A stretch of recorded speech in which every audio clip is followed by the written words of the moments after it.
district spans from a little bit of rural Paso, Templeton, all of Atascadero, out to Creston, California Valley, Santa Margarita, comes down and splits Cal Poly in half between District 5 and District 2, and then comes down Marsh Street and goes east towards Foothills. So the important thing to remember is all the good shopping is in District 5.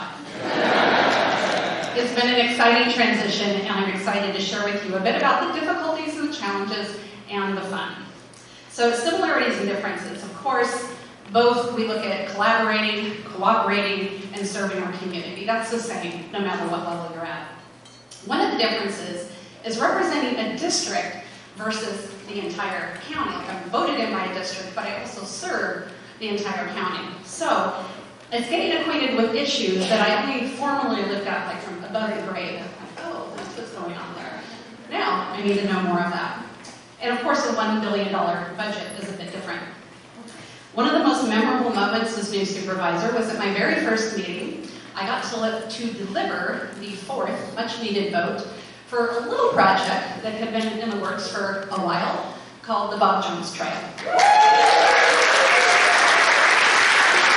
It's a significant multimodal transportation project that will serve our county for generations to come, and so that was quite exciting.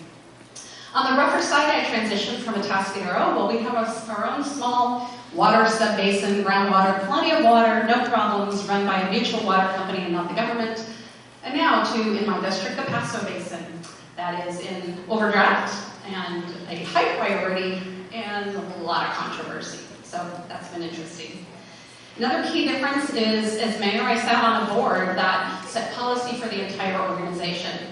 Now, at the county, we do that as well. We set priorities, but you also have other elected officials, like a DA and a sheriff and a clerk recorder, who have their own priorities and set the parameters for their departments. So it's a little bit different. Overall, the scale and the urgency of the county is bigger. As you've probably heard, we're facing a significant budget deficit. It's a challenge that I'm taking head on. We must focus on the essentials, and that means shrinking the size of our county government while ensuring that key services are fully supported. This means balancing fiscal responsibility with the need to address public safety, infrastructure, housing, as well as our responsibility as a social service provider for the state. While it's not easy, I know that there is a way forward that will prioritize our immediate needs and our long-term sustainability. This is a county-wide employee effort led by a strong CAO.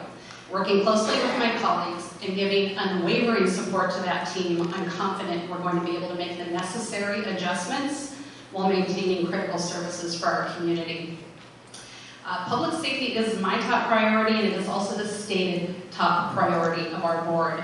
One thing we're focused on is our fire strategic plan. We need more personnel on the engines. We need more fire stations, better equipment as fire season is becoming longer and more intense. Of course, we also have the district attorney, probation, sheriff's department, others that are critical to the whole public safety picture.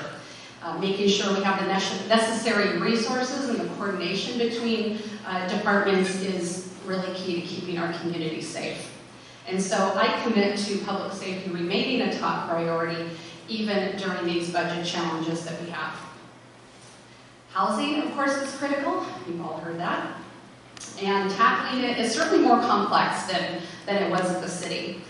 There are significant challenges when it comes to affordable housing. And actually, I wouldn't even call it affordable housing, it's subsidized housing.